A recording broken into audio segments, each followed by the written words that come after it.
Hello students, তোমাদের প্রত্যেককে দেবশিস চ্যানেলে ওয়েলকাম। আজকের ক্লাসে আমি সংবিধানের উপর একটা ক্লাস দিচ্ছি। সেই সংবিধান অনেক নাম করেছে যে সংবিধানের যে থিওরিটা আছে সেটা সম্পূর্ণ বোঝানো। আজকে ক্লাস তার মতো সংবিধানের একটা ক্লাস নিয়ে এসেছি। সংবিধান যারা করতে পারে না তারাও কিন্তু অন্যভাবে এই চ্যানেলটা আমাদের রইল। তো সংবিধান করতে গেলে সংবিধানের থিওরি মানে কনসেপ্টটা প্রথমে বুঝে নিতে হবে।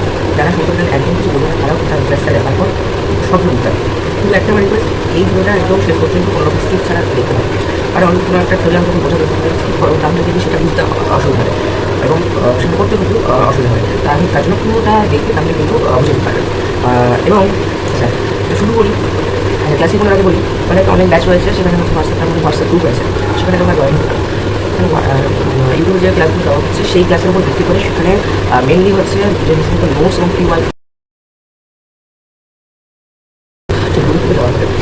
এটা একদম ফ্রি কোর্স, কোনোরকম পয়সা লাগবে না, তোমরা চাইলে জয়েন করতে পারো। তো এই বিষয়ে আরও বিষয় জানতে এখানে হেল্পলাইন নাম্বারে কন্ট্যাক্ট করে নিতে পারেন, এবং স্ক্রিনে একটা হেল্পলাইন নাম্বার আছে সেখানে হচ্ছে কন্ট্যাক্ট করে নিতে পারেন। তো গ্রুপের হচ্ছে জয়েন হয়ে যাবে। আচ্ছা যাবতীয় যা হেল্পলাইন নাম্বারটাই কন্ট্যাক্ট করে নিতে পারেন।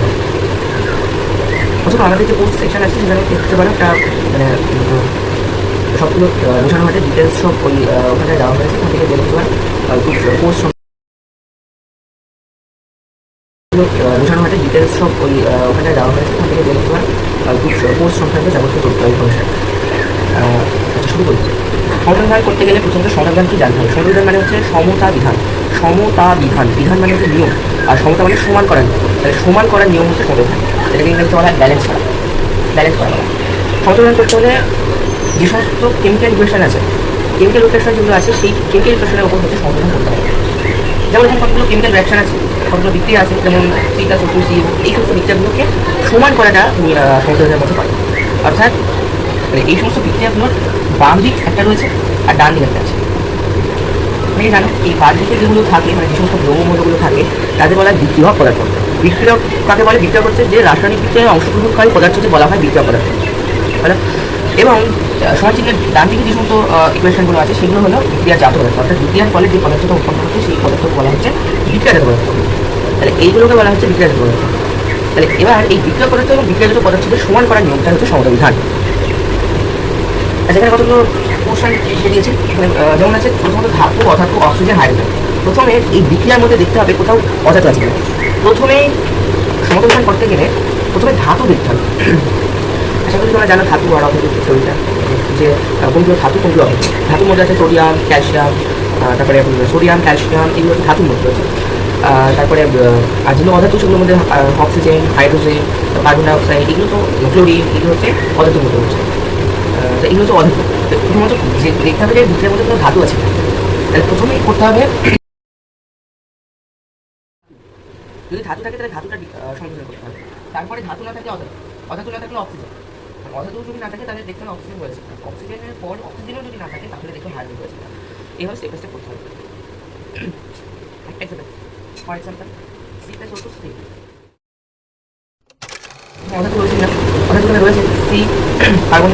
অধাতুতে ধাতু নেই ওগুলোই, যেখানে কার্বন, অক্সিজেন আর কার্বন মনোক্সাইড সবগুলো হচ্ছে অধাতু। তাহলে প্রথমেই অধাতুতে যাবো, ধাতু যেহেতু নেই তার জন্য থাকতে পারি। আচ্ছা এখানে সি আছে, এখানে যেহেতু সি আছে তাহলে আমি এখানে হচ্ছে সি একটা রয়েছে, সি হচ্ছে এখানে একটা আছে এবং এখানে হচ্ছে একটা আছে, ঠিক আছে। কিন্তু বিষয়টা হচ্ছে এখানে অক্সিজেন দুটো আছে, অক্সিজেন হচ্ছে দুটো আছে এবং এখানে হচ্ছে একটা আছে। অক্সিজেন এই সাইডে দুটো এবং এই সাইডে একটা, সমান না, তার জন্য সমান করতে হবে। তার জন্য এখানে দুই লিখলাম। মানে অক্সিজেনটা দুটো হয়ে গেল। অক্সিজেন যেহেতু দুটো হয়ে গেল তাহলে এখানে কার্বন আবার দুটো হয়ে গেল। অক্সিজেন যদি দুটো হয় তাহলে কার্বন দুটো হবে, তাহলে এখানটায় দুই বসানো। এটা হচ্ছে বিক্রিয়া হবে। নেক্সট বিক্রিয়া হচ্ছে Fe2O3 প্লাস CaFeSO। এখানে Fe2 এখানে Fe মানে Fe যেটা সেই এটা হচ্ছে দুটো রয়েছে এবং এখানে হচ্ছে একটা আছে, তার জন্য এখানে দুই লাগবে। তাহলে এটা হয়ে গেল। যেটা হচ্ছে এখানে Fe যেহেতু দুটো হয়ে গেল, এবার অক্সিজেন এখানে হচ্ছে তিনটে আছে, অক্সিজেন এখানে তিনটে আছে, এখানে থ্রি বসাতে হবে, মানে অক্সিজেন একটা মানে তিনটে মানে একটা, তারপর অক্সিজেন তিন বসাতে হবে। এবার কার্বন তিনটে হয়ে গেল, তার জন্য এখানে তিনটে, তাই সব হবে। নেক্সট বিক্রিয়া এখানে হচ্ছে এটা একটু জটিল হয়ে যাবে। এটিকাতে NO3 হোল থ্রাইস রয়েছে, তাহলে এখানে NO3 হোস্টাইল যেহেতু রয়েছে তার জন্য প্রথমত PbO আছে, এখানে Pb দুটো আছে, তাহলে এখানে Pb দুটো বসবে, Pb দুটো হয়ে গেল। আর এখানে নাইট্রোজেন ডাইঅক্সাইড যেটা সেটা হচ্ছে এখানে 4 বসবে, ঠিক আছে? আচ্ছা নাইট্রোজেন এখানে দুটো রয়েছে, এখানে দুটো আছে, তাহলে 2 আর 2 4 হয়ে গেল। এই যে হচ্ছে এই স্পেস।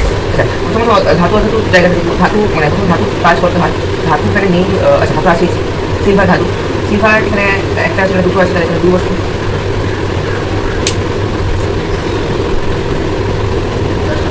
আচ্ছা এবার এখানে প্রথম কথা হচ্ছে নাইট্রোজেন এখানে 3টে আছে, সরি আচ্ছা এখানে ধাতু হয়ে গেল অধাতু। এবার অধাতুর মধ্যে এখানে সালফার রয়েছে, অধাতুর মধ্যে সালফার রয়েছে, তাহলে এখানে আবার দেখছি। আচ্ছা আচ্ছা এখনও এবার অধাতুর মধ্যে হাইড্রোজেনটা কি দেখি, হাইড্রোজেন যদি দেখি হাইড্রোজেনের দুটো আছে, তারপরে একটা আছে, তাহলে এখানেও কিন্তু 2 বসে। এবার তাহলে সংযোজন হয়ে গেল, সংযোজন করতে আছে সিলভার। আচ্ছা যখনই কোনো সংযোজন যখনই কোথাও বসার সংখ্যা, তখন আবার কোথাও থেকে শুরু করতে হবে। মানে আমি এখানে দেখছিলাম যেখানে 2 বসালাম তাহলে আবার কোথাও থেকে শুরু করতে হবে, নাহলে সংযোজন হচ্ছে ভুল হয়ে যাবে। যদি এইভাবে করি তাহলে থিওরিটা একদম ঠিকঠাক থাকবে। তাহলে সংযোজন যখনই কোথাও সংখ্যা বসাচ্ছে আবার কোথাও থেকে শুরু করতে হবে।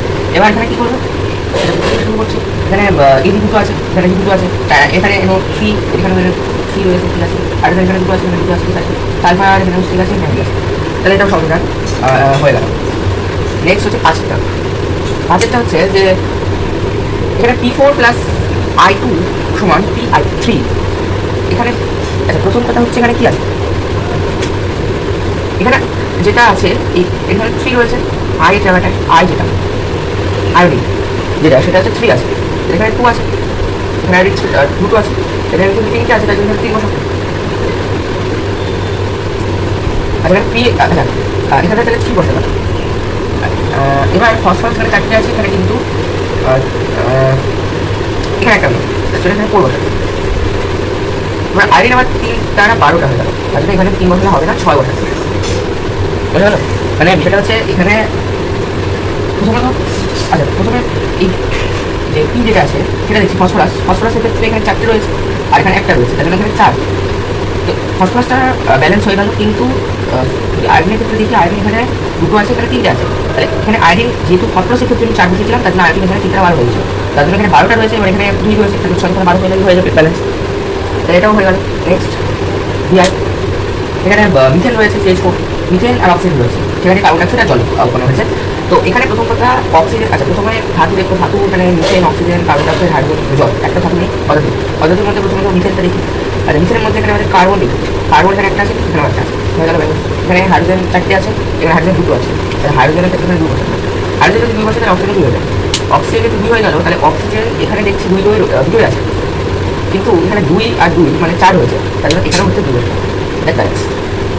অর্থাৎ হয়ে গেল ব্যালেন্স। নেক্সট এটা হয়ে গেল। এখানে সোডিয়াম হাইড্রোক্সাইডের সাথে H2SO4 মানে সালফিউরিক অ্যাসিড বিক্রিয়া ঘটানো হয়েছে এবং বিক্রিয়া উৎপন্ন হয়েছে সোডিয়াম সালফেট আর হচ্ছে জল। প্রথমত এখানে প্রথমে ধাতুর ক্ষেত্রে এখানে আছে সোডিয়াম, তো সোডিয়াম এখানে একটা আছে, এখানে দুটো আছে, তাহলে এখানে 2 বছর এখানে সোডিয়ামটা তো ব্যালেন্স হয়ে যাবে, সোডিয়ামটা ব্যালেন্স হয়ে যাবে। SO4 এখানে SO4 রয়েছে, SO4 রয়েছে সালফেট, এখানে হাইড্রোজেন দুটো আছে, এখানে দুটো আছে, ঠিক আছে।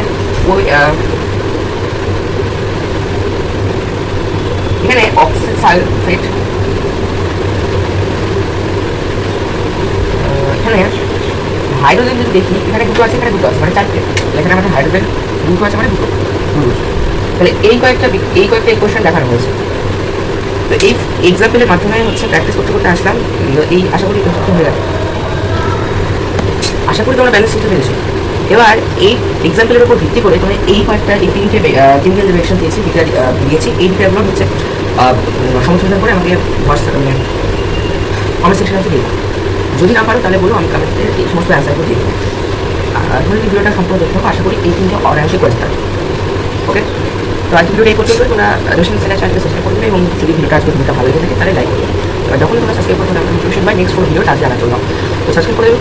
এবং তোমরা যদি গ্রুপ সংক্রান্ত কোনো ডিটেলস জানতে চাও তাহলে কমেন্টে জানিয়েছো, আমি একটা লং ভিডিও আকারে নিয়ে আসবো সেই কোর্স সংক্রান্ত বিভিন্ন রকম ইনফরমেশন নিয়ে।